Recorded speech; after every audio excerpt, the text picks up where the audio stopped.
Hello and welcome back to Ride Rescue. The car, when it was picked up at the wrecking yard and moved around, it looks like they were picking it up with a forklift from the passenger side of the car, because the car ended up with a lot of damage that doesn't make any sense. There was some vertical lines in the side of the car that looked like they were spaced the way you'd expect a forklift that came onto it. This car was titled as salvage. And that side of the car did already have some damage where they scraped a pole or something. So whoever was moving the car around and on the salvage lot didn't take a whole lot of care in it. But the front fender between the two cars, the gray car and the red car, man, it was really going to be tough to save either one of them. The gray car had a lot of rust, especially along the top of the fender. There's a seam on the inside of the fender where the inner fender is. On the gray car, that is all rusted and bubbled and there's missing pieces of metal. It's heavily pitted, so I don't want to use that one. The red car, that area is really nice, but the outside is dented up and it's bent, and especially the lower part. You can see in this video, it is just really mangled. I'm hoping I can fix that area, but it is really stretched, and I'm not sure I'm going to be able to shrink that metal up and get the contour and the shape of it the way it needs to be. So worst case scenario, I'm probably going to have to cut the bottom section of this fender off, cut the bottom off of the gray, and weld it all together. So the story that I was told from the prior owner, first thing he did when he got this car home was to start doing some body work. He completely disassembled the front end sheet metal, and pretty common to the cars of the 60s was rust in the corners of the fenders as well as other areas. But, he had a friend that wanted to help him do some of the body work, so he started stripping down some of the paint. You can see where he's been sanding on it, and they did this patch panel. And in the 70s, the way they did patch panels, a lot of the times it wasn't done correctly. It was just a matter of a quick patch. This area could very well just be clear full of filler. It also might have a mesh. A lot of times in the 70s, the guys would take a piece of screen from a window or even newspaper, and then they would fill over it. So it'll be interesting to see what's underneath here, but I'm not going to risk it and leave it. I could just sand it smooth and paint it, but no, I have no desire on taking a risk of having this area fall out. Back in the 60s, body work was done with lead, so rather than a plastic filler. And in this area here where he started sanding it down, you can see shiny areas and you can see rusty areas. The rust obviously is the metal. The shiny area is lead. So this fender was damaged. From the back side, it doesn't look like you can really see much damage other than right in this area. There's a little bit of waviness in the back side of the fender. But you can see the fender well lip, the valley, and the peak has shiny metal. It is all lead. Back in the days when they'd call them lead sleds, that's the real meaning behind it. On the side of this fender, you can see ripples. When this car was considered a total loss, it was found on the side of the road in Nevada, abandoned, went to police impound, they sold it, and it went what was considered for scrap or for parts when the previous owner purchased it from the wrecking yard along with another car. These marks on the side is the days what used to be considered similar to what Copart does today. They picked up the cars with forklifts from the side. That's forklift damage right there along the trim. It also has similar damage to the door and the rear fender, where the forklift driver just got a little aggressive and didn't really care since this fender was already damaged. Hit it just hard enough that it actually dimpled into the stainless trim along the side. Some of the damage that I'll be repairing can see a little bit of dimpling along that top edge. As bad as the lower fender is, he had purchased a second car, a gray car, that he was going to use the rear quarter panel, the door, and this front fender. Well, the front fender had minimal rust on the lower area, but the upper lip along the top of the fender was rusted so badly that it's going to be easier for me to cut and patch the lower area of this fender than it will be to repair the top. So I cut this section off and we'll be welding that in. But for starters, we're going to tear out that old 70s style patch and see what's underneath there. One interesting note, you can see, at first I couldn't figure out for the life of me, why is this so torn up and such a big hole?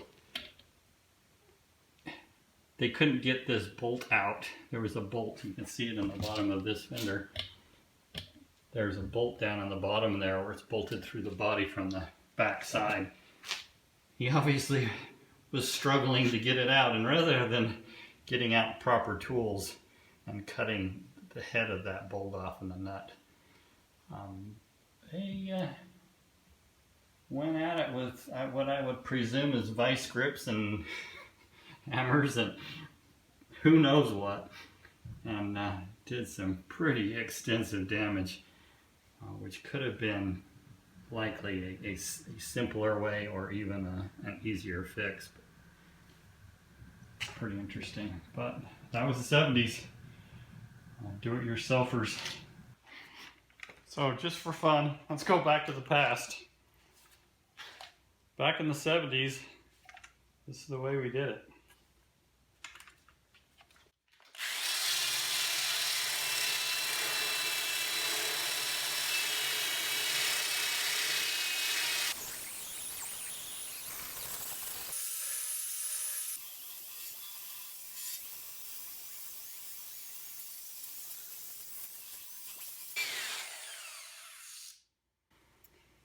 Disappointing, but pretty much what I expected. You can see I keep going deeper and deeper and deeper.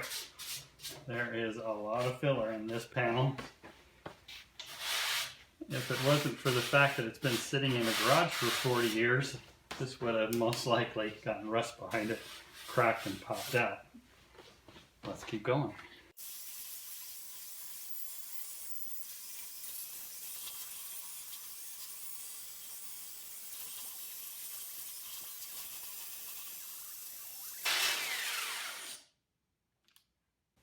Pretty effective.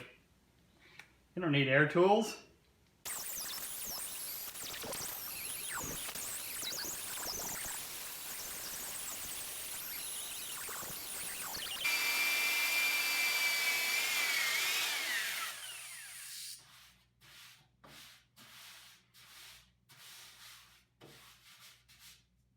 Not seeing any welding yet, but it does look like there may be a patch panel in there. It'd be interesting to see how that patch panel is actually attached. Filler over rust. Wonderful. I see a little booger weld. I don't know if that's part of the patch or what that is.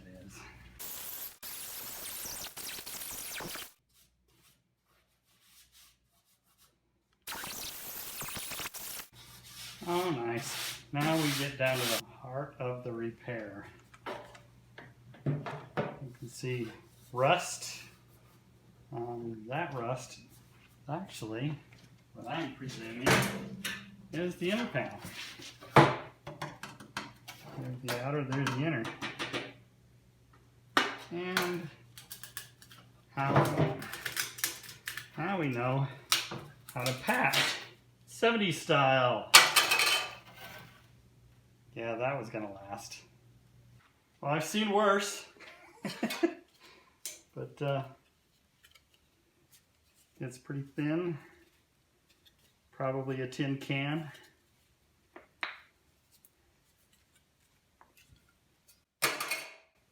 Nice. It's an interesting piece I found. It appears they did some welding. They welded this nut in the bottom. I would guess probably a torch, probably gas acetylene. Didn't get anywhere near hot enough. Never even got assembled on the car and the weld has popped.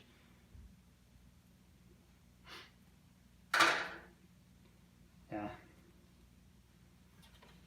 Very high quality repair work. Okay, back to 70s style. What we're going to do is trim up the edges of this. Obviously it's got lots of filler that is bound up underneath the edge. Got to get all that cleaned out. Clean up this rust. We can do some welding.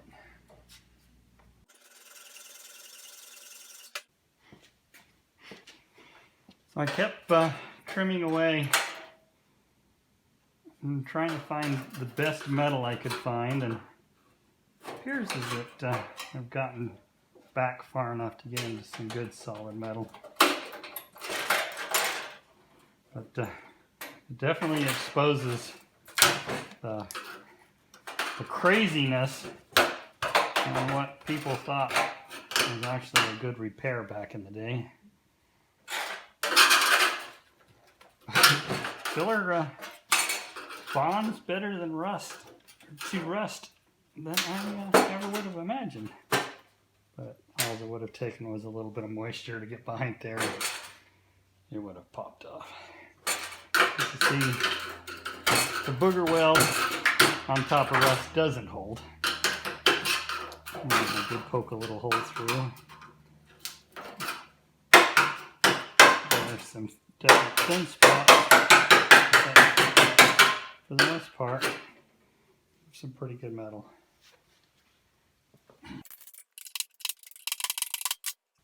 Looks like I'm going to have to get creative to get that out of there. So on the back side of the fender, you can see the booger welds. So this obviously had some thin areas, some pinholes that they touched up. Good old oxyacetylene torch welding. It works. If you get it hotter though, it doesn't get so bubbly and lumpy. So not the best weld, but effective. So looking across this fender, there is a slight bow here. It looks like when it was bumped, not only did it dent it here, but it's pushed in lightly here, and then the forklift marks here. So to bring that out, you don't want to just get out the hammer and start banging on it, because this low detail here and other areas pretty difficult to repair. They do get bent or creased. So just some gentle finessing doesn't take much, typically.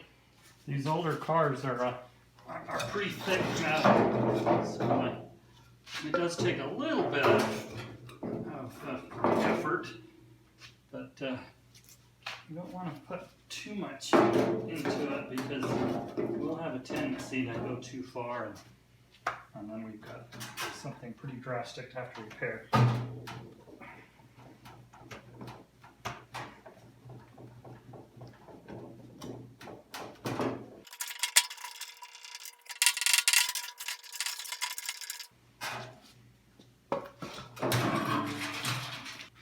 Like we might have just a little bit further to go. If I look down real close, still seeing a low spot right in here.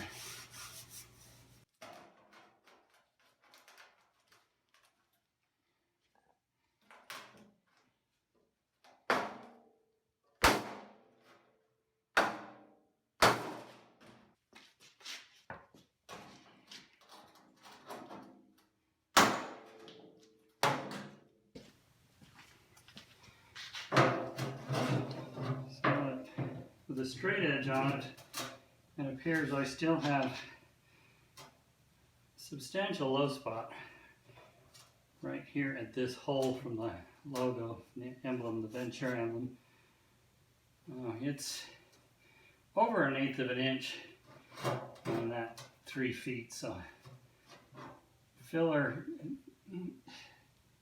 you can go that thick, but I prefer not to. So we're going to keep working on this part. Let's tackle the forklift mark. Luckily, some shine here on the inside of the fender. I can see the marks left from the forklift. So that will definitely make my job easier. Straighten this area out because I know exactly where to target.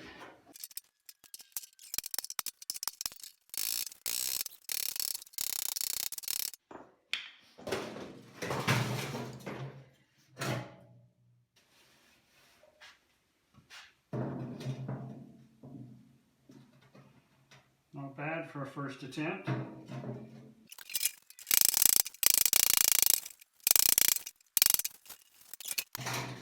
What I'm doing is I'm holding this knife edge against this contour to keep it sharp in a high spot.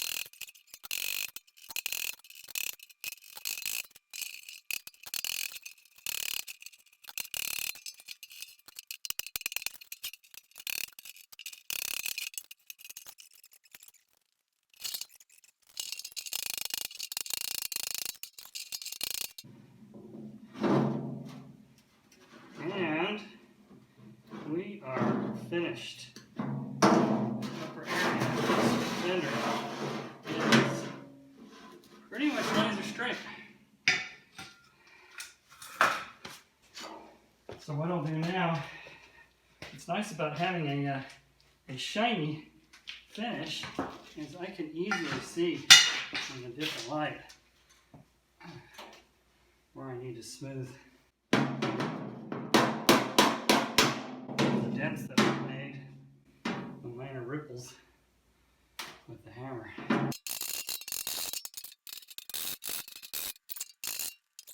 I may just attempt to straighten this out rather than cutting it all off.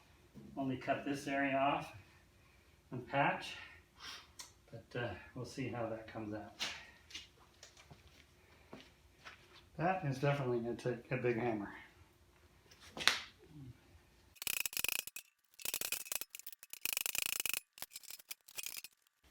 Well, I think I'm going to throw in the towel. It's so wavy and so stretched that it doesn't make sense to spend a whole lot of time on it when I have a patch panel that's nice and straight. It does have a little bit of a ripple in the patch panel, and the rust area I was going to take the backing plate anyway, so I will plan out how I'm going to cut this and we'll get that going. So thank you for watching my video. Stay tuned, I have lots of videos coming up on these front fenders. I've got hours and hours. I'm going to try to condense it all down, try to make it so there's just a few parts where I get these refinished and back on the car, get the whole front end back together, and then I can start looking at all the wiring and lighting and everything that way, so you can actually get this car out on the road again after 40 years of just sitting around collecting dust and bugs. So I'm really looking forward to getting it out on the road. So thanks again for watching. I do appreciate it. Do me a favor, give me a thumbs up, hit that subscribe button, and every little bit you can do for me, that way I can just keep working and keep looking for more projects. So thanks again.